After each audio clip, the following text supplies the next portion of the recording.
that was big push on the safety front of Anthropic. That's a big thing that they continue to stress, and we can talk about that later. But then they released it.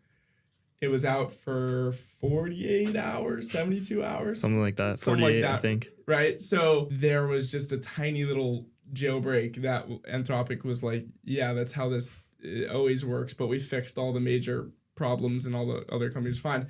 But the government was like, we don't care. Mythos Fable is gone, right? First time in history that a government has been able to take away the frontier of intelligence. Mm-hmm. And why that's so significant is because now it's a question of who makes the call, who makes the decision. First, Anthropic made their own call.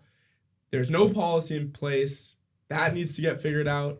Anthropic's actively working that out with Google. They're going to make guidelines and everything. But who decides it? Can a government step in and shut it down?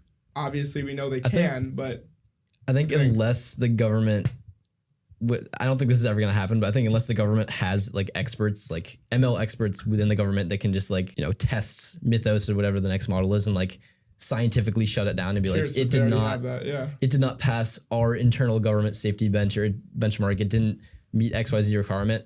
I don't think that's realistic. I think the talent is going to stay at like private companies and stuff. So I think when you ask who has the power to shut down the frontier of intelligence, it is the government, but it's more nuanced than that because I think it's the people in the field that are credible enough to tell the government this needs to be shut down. Yeah.